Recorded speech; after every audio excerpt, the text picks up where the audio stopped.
How to claim medical treatment or services on Medibank. Hi everyone, welcome to this tutorial. In this tutorial, I'll be showing you how you can claim medical treatment or service on Medibank. To do this is simple, alright? That's the first thing I want you to note.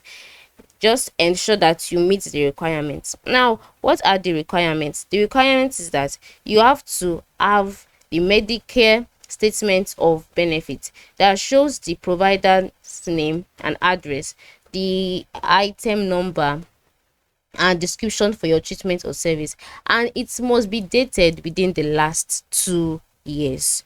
Okay, because it's dated within the last year. So once you've met these requirements, you can now go ahead and lay your claim.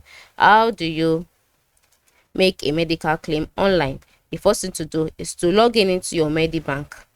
Once you're logged in, navigate through to claims at the top menu, or you can just go ahead and click on make a claim on the left menu, that is the left side of the screen. Once you select this, on the claims page you would see claim for medical. Click on it. Once you click on it, click on next. Then once you select next,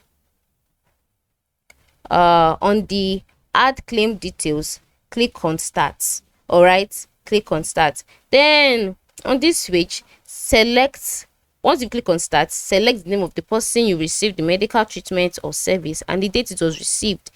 After this, fill out all of the other information that you're asked to fill out. Then you upload your statement or your documents. The documents you have to upload is the Medicare statement of benefits or invoice or receipt if you are a non-resident member. Click browse to upload. Then you click on next. Once you click on next, a message will pop up confirming that you have uploaded your Medicare statement of benefits. Once that is done, click submit to submit your claim. Then when you submit your claim, you would be able to claim for a medical treatment or service on Medibank. Thanks for watching.